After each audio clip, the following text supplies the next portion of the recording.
اور روزے جیسی عبادت اس میں ایک خصوصیت ہے جو دوسری عبادتوں میں نہیں پائی جاتی. نماز کی اہمیت اپنی جگہ ہے، نماز سب سے بڑی عبادت ہے. توحید یعنی لا الہ الا اللہ اور محمد الرسول اللہ کہنے کے بعد سب سے بڑی عبادت کون سی ہے؟ نماز ہے. زکوٰۃ اس کے بعد نمبر آتا ہے. چوتھا رکن جو ہے وہ روزہ ہے.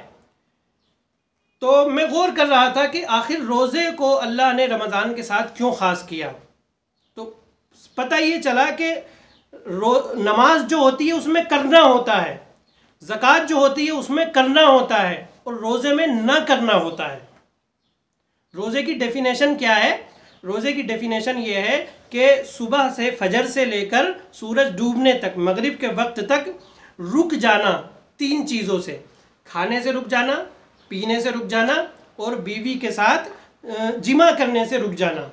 ان 3 چیزوں سے رکنا ہوتا ہے. انسان کرنے والے کام ایک وقت میں ایک ہی کر سکتا ہے. کرنے والے کام ایک وقت میں ایک ہی کر سکتا ہے. رکنے والے جو کام ہیں، کام 2 طرح کے ہوتے ہیں، کرنے والے اور رکنے والے. تو رکنے والے جو کام ہیں انسان وہ ایک وقت میں ایک سے زیادہ بھی کر سکتا ہے. تو روزہ جو ہے یہ رکنے والی عبادت ہے، اور صلاۃ جو ہے، نماز جو ہے، وہ کرنے والی عبادت ہے.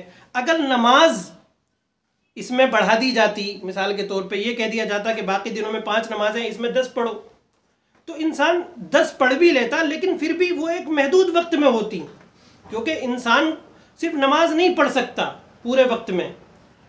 انسان کو اور بھی مشغولیتیں ہیں زندگی کی، اسے کمانا ہے، اسے زندگی کی بھاگ دوڑ ہے، مصروفیتیں ہیں، بیوی بچوں کا خیال رکھنا ہے، کھانا پکانا ہے. تو وہ عبادت نہیں کر سکتا تھا اس پورے ٹائم میں، نماز والی عبادت. لیکن اللہ نے نہ کرنے والی عبادت اس مہینے کے ساتھ جوڑ دی، اس لیے تاکہ اس مہینے کا ایک ایک لمحہ ضائع نہ ہو مومن سے. کیونکہ روزہ ایک ایسی عبادت ہے جو انسان صبح سے لے کے شام تک کر سکتا ہے، اس میں نہ کرنا ہوتا ہے، اور اس کی دوسری مشغولیتوں پر بھی فرق نہیں پڑے گا.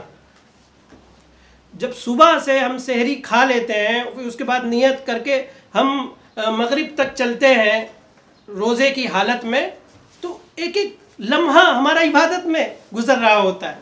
تو روزہ رکھتے وقت ہمیں اس بات کو اپنے ذہن میں تازہ رکھنا چاہیے کہ ہم عبادت میں ہیں. سو رہے ہیں تو بھی عبادت ہے، بھاگ دوڑ کر رہے ہیں رزق کے لیے، ہم باہر نکل رہے ہیں، وہ بھی عبادت ہے، اپنی بنیادی ضرورتیں پوری کر رہے ہیں، وہ بھی عبادت ہے.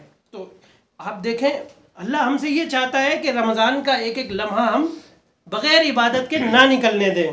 تو اس لیے ہمیں اس مہینے میں روزہ رکھنا ہے. وہ تو فرض ہے، رکھنا ہی رکھنا ہے، لیکن روزے میں خاص خیال اس بات کا رکھنا ہے کہ جب ہم حلال چیزوں سے رک رہے ہیں، جو روزے کے باہر جو چیزیں حلال تھیں، کھانا پینا اور جمع کرنا، وہ روزے میں حرام ہو گئی. جب ہم حلال چیزوں سے روزے کے اندر رک رہے ہیں تو ہم باقی جو اوور آل حرام ہیں، سال کے 12 مہینوں حرام ہیں، ہم ان سے بدرجہ اولا اس مہینے میں رکیں. حدیث شریف میں آتا ہے، صحیح بخاری میں، اللہ کے نبی صلی اللہ علیہ وسلم فرماتے ہیں کہ اللہ تعالیٰ فرماتا ہے من لم یدع قول الزور والعمل به. اللہ کے رسول صلی اللہ علیہ وسلم نے فرمایا من لم یدع قول الزور والعمل به فلیس للہ حاجہ فی ان یدع طعامہ وشرابہ.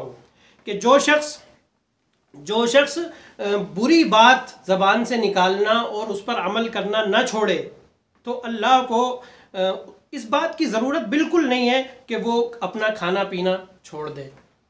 جب کھانا پینا آپ چھوڑ رہے ہو تو جو دوسرے گناہ ہیں وہ کیوں نہیں چھوڑ سکتے؟